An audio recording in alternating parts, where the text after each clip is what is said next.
안녕하세요. 트롯의 내일을 열어가는 큰 힘. 트롯 공식 뉴스 채널 트로트페이입니다. 국민 트로트 가수 태진아가 한 방송 프로그램에서 아내 옥경이의 치매를 고백하는 과정에서 태진아의 아내 옥경이가 녹화장을 직접 찾아와 과거의 불륜 사실이 드러나며 녹화장이 아수라장이 되었습니다. 과연 어떻게 된 일인지 자세히 알아볼 테니 끝까지 시청해주세요. 9월 16일 MBN에서 방영된 언포게터블 듀엣에서 태진아는 치매를 앓고 있는 아내 옥경이에 대한 이야기를 꺼내며 시청자들의 시선을 사로잡았습니다. 방송 중 태진아는 아내의 치매로 인해 자신이 겪은 고충을 솔직하게 털어놓았는데 아내가 화장실에 갈 때마다 자신이 일어나지 못해 사고가 난 적이 있다고 고백했습니다. 이에 태진아는 아내가 다치지 않도록 끈으로 서로를 묶고 자는 방법까지 도입했다고 말해 모두를 놀라게 했습니다. 이 장면은 그 자체로도 많은 이들의 마음을 울렸죠. 그러나 방송이 끝나고 나서 전혀 예상치 못한 상황이 발생했습니다. 녹화 도중 옥경이가 갑자기 촬영장을 찾아왔고 태진아를 향해 과거 불륜 사실을 폭로한 것입니다. 이 사건은 순식간에 소문이 퍼지며 큰 파장을 일으켰습니다. 녹화장은 순식간에 아수라장이 되었고 주변 스태프들과 출연진들은 당황한 나머지 어떤 조치를 취해야 할지 몰랐다고 합니다. 옥경이는 태진아가 젊은 시절 다른 여자와 불륜을 저질렀다고 울부짖으며 그 때문에 지금까지 마음의 병을 앓아왔고 치매가 오기 시작했다고 주장했습니다.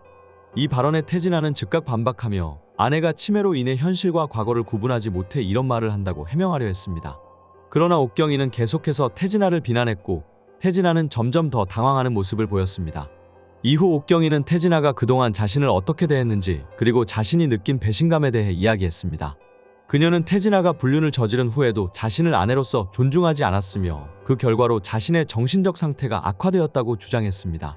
이와 함께 그녀는 태진아가 치매라고 주장하는 것은 자신을 억누르기 위한 수단일 뿐이라고 말하며 그의 말을 믿지 말라고 당부했습니다. 옥경이의 이 같은 발언에 현장은 그야말로 혼란에 빠졌습니다. 일부 스태프들은 상황을 정리하려 했지만 옥경이의 격한 감정 앞에서는 속수무책이었죠. 녹화가 중단된 후에도 옥경이의 폭로는 계속되었습니다. 그녀는 태진아가 자신을 감시하며 행동을 통제하려 했다고 주장하며 끈으로 서로를 묶고 자는 것도 사실은 자신이 원하지 않았던 것이라고 폭로했습니다. 태진아는 이 모든 주장이 사실이 아니라며 강하게 부인했지만 옥경이는 태진아가 자신을 억압하려 했던 수많은 증거를 가지고 있다며 반박했습니다. 이러한 상황 속에서 태진아는 결국 녹화를 중단하고 자리를 떠났습니다. 그러나 녹화장을 떠나는 그의 얼굴은 그 어느 때보다도 어두웠고 많은 이들은 그가 얼마나 큰 충격을 받았는지 느낄 수 있었습니다. 대한민국 트로트 가수 태진아, 그는 복경이 싫어요, 미안해 등 연달아 히트곡을 가진 이력이 있는 인기 트로트 가수 중 한 명인데요. 하지만 그는 과거 한건설사 사장의 부인인 김씨와 바람을 피운 혐의로 구속된 적이 있다고 합니다. 약 1975년 건설사 사장이 형사를 대동하고 그의 아내와 태진아가 있던 여관에 쳐들어가서 현행범으로 체포하면서 폭로된 건데요. 이게 당시에도 큰 충격을 준 이유가 불륜이라는 것도 있었지만 그때 태진아의 나이가 21세였고 바람난 상대 김씨의 나이는 47세였다는 거죠. 26살 나이 차가 났던 만큼 당시에도 스폰서 혹은 원조 교제가 아니냐는 의혹이 있었는데 실제로 태진아는 김씨와 만날 때마다 50에서 100만 원 가량의 현금을 받았다고 합니다. 이게 얼마나 컸냐 하면 1970년대에 짜장면이 100원, 라면은 20원 정도 하던 시절이니까 한 번에 50만 원은 진짜 만만치 않은 거액이었죠. 결국 건설사 사장과 부인이 협에 이혼한 끝에 고소가 취하되면서 태진아는 풀려났는데요. 이후 태진아는 미국으로 도망가듯 출국했고 당시 건설사 사장은 아내의 불륜 사건으로 사장직위를 내려놓게 됩니다. 시간이 지나고 커뮤니티에 이 사건이 태진아 나비 효과라는 글과 함께 재조명됐는데요. 간통 사건 이후에 당시 부사장이었던 이명박이 사장으로 승진하면서 나중에 정계에 진출하고 대통령까지 오른 힘이 되었다는 루머인데 만약 이 루머가 사실이라면 태진아는 얼떨결에 킹메이커가 된 것입니다. 대한민국 대표 트로트 가수 태진아는 1972년 내 마음의 급행열차로 데뷔했습니다. 1953년생으로 본명은 조방원입니다.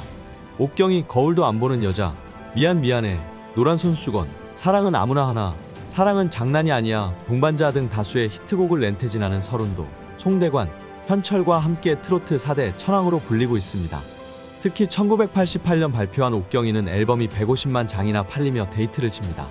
태진아 성공의 밑거름이 된 옥경이의 탄생 비화가 있는데요. 태진아 나비 효과로 불리는 관련 이야기를 정리해 보았습니다. 태진아는 매우 가난한 어린 시절을 보냈으며 물론 배를 채우는 일이 허다했다고 합니다. 그래서 초등학교를 졸업하자마자 돈을 벌기 시작했는데요. 중국집 배달, 구두 닦기, 택시 기사, 식당 종업원 등 안 해본 일이 없습니다. 38가지의 직업을 가졌다고 하니 그의 고생을 짐작해 볼 수 있죠. 그래서 돈이 아쉬웠던 걸까요? 태진아는 인지도를 쌓아가던 신인 시절 간통 혐의로 구속됩니다. 서울 서부서는 74년도 목방송국 신인가수상을 받은 21세 가수 태진아와 47세 모건설 회사 사장 부인인 김보완을 간통 혐의로 구속했습니다. 관련 언론 보도도 나왔죠. 김보완 씨는 당시 현대건설 사장이었던 조성근 씨의 아내로 슬아에 이남 이녀를 두었습니다. 김보완 씨는 26살 어린 태진아와 10여 차례 놀아났으며 만날 때마다 80만 원에서 100만 원씩의 용돈을 줬다고 합니다. 당시 짜장면은 100원, 라면은 20원 하던 시절이었죠. 100만 원이 얼마나 큰 돈인지 알 수 있습니다. 태진아는 교재비로 600만 원 정도를 받았고 100만 원은 의상 구입에 나머지는 레코드 취입과 방송국 로비에 썼다고 합니다. 김보완 씨와 태진아는 1974년 4월 신촌 로터리 근처 오기맥주홀에서 처음 만났습니다. 김보완 씨 일행이 무대에서 노래를 부르던 태진아를 자신들의 자리로 불렀다고 하네요. 그리고 3달 뒤인 7월 인천의 한 호텔에서의 만남을 시작으로 김보완과 태진아는 부적절한 관계를 이어갑니다. 그러다 1975년 1월 26일 오후 1시경 남편인 조성근 사장은 형사들과 함께 응암동 모 여관에 함께 있던 김보완과 태진아에게 들이닥칩니다. 그리고 두 사람은 현행범으로 검거되었죠. 결국 김보완 조성근 부부는 합의 이혼했고 소를 취하하며 구속 10일 만에 태진아는 석방됩니다. 불륜으로 가수 활동이 힘들었던 태진아는 미국으로 도망가듯 출국하죠. 그리고 김보완의 딸이 엄마의 간통으로 예정된 결혼이 파토나면서 부산 바다에 투신했다는 루머가 돌았습니다. 조성근 씨는 부인의 불륜 사건으로 현대 사장 자리에서 내려왔는데요. 당시 부사장으로 있던 이명박이 사장 자리에 오르게 됩니다. 그리고 이명박이 대통령 자리까지 오를 수 있게 된 것은 태진아 나비 효과 덕분이라는 말이 나왔죠. 간통 사건으로 방송 활동을 못하던 태진아의 결혼 소식이 보도되었습니다. 썬데이 타임스는 아시아 영화제 여우주연상을 받은 여배우 최정민과 태진아가 약혼식을 올리며 결혼을 한다는 기사를 냈죠. 최정민은 이혼한 뒤 1976년 미국으로 이민을 갔습니다. 라스베이거스에 거주한 그녀는 한국에 잠시 들어왔을 때 태진아를 만나게 되었고 이를 계기로 두 사람은 연인 관계로 발전합니다. 태진아와 최정민은 1980년 10월에 약혼식을 올리고 이듬해 7월 서울에서 결혼식을 올리기로 했지만 파혼했습니다. 여기서 파혼의 이유로 거론되는 인물이 거물급 정치인 박지원입니다. 당시 유부남이었던 박지원 전 의원은 뉴욕 한인회 회장직을 맡고 있었습니다. 박지원 전 의원은 최정민과 미국에서 오랜 시간 비밀 동거를 했다고 하네요. 박지원은 태진아와의 결혼을 막기 위해 최정민과 차에서 강제로 관계를 맺었다고 합니다. 이는 썬데이 타임스에 보도된 내용입니다. 박지원은 결혼을 파토낸 후 태진아에게 미국 교민 옥경이를 소개해줍니다. 태진아는 옥경이와 결혼했죠. 사실 실제 부인의 이름은 이옥형으로 태진아는 이옥경으로 잘못 알고 있다 혼인신고를 하면서 제대로 알았다고 합니다. 태진아가 간통으로 방송 출연 금지를 당해 미국으로 갔고 여배우 최정민과 결혼하려고 했으나 박지원 전 의원 때문에 파토가 났죠. 그리고 옥경이를 소개받아 결혼을 하고 노래도 내며 재기에 성공합니다. 옥경이의 비하인드에는 거물급 정치인과 전직 대통령까지 언급되네요. 이후로도 이 사건은 큰 화제를 모았습니다. 네티즌들은 태진아의 행동에 대해 다양한 의견을 쏟아냈습니다.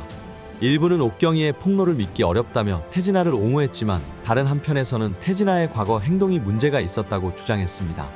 이번 사건으로 인해 태진아의 이미지에 큰 타격이 불가피해 보입니다.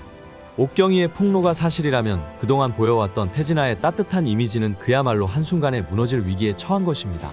또한 이후에 음주운전 사건이 재조명되면서 태진아 가족 전체가 공경에 처한 상황입니다. 이루는 2022년 음주운전 혐의로 법정에 섰으며 1심에서 징역 6개월에 집행유예 1년을 선고받았으나 항소심에서도 형이 확정되었습니다. 이루는 이 사건으로 인해 큰 비난을 받았고 태진아 역시 아들 문제로 인해 많은 스트레스를 받아온 것으로 알려졌습니다. 이 모든 상황이 얽히면서 태진아는 그 어느 때보다도 힘든 시간을 보내고 있는 듯합니다. 2022년 9월 서울시 용산구 한남동의 한 음식점에서 술을 마신 후 운전을 하다 경찰에 적발된 이루는 동승자였던 여성 프로골퍼 A씨와 말을 맞추고 A씨가 운전한 것처럼 꾸민 혐의로 불구속 기소됐습니다.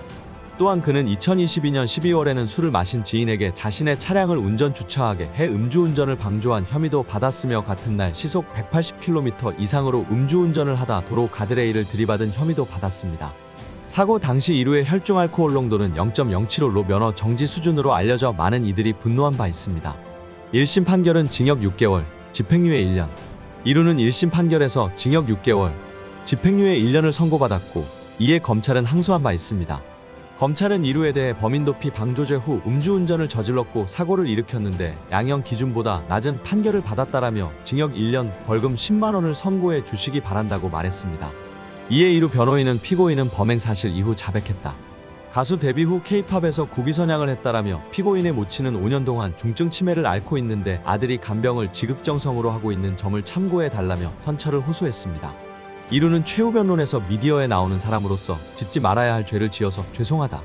앞으로 2번 다시 잘못을 저지르지 않겠다고 발언한 것으로 전해졌습니다. 해당 소식을 접한 네티즌들은 아내분 오래 건강하시길. 태진아는 항상 진심이구나. 나도 저렇게 늙고 싶다. 이루 구기선양은 진짜 어이가 없음. 나라 이미지 망치는데 구기선양 맞아요? 등의 반응을 보였습니다.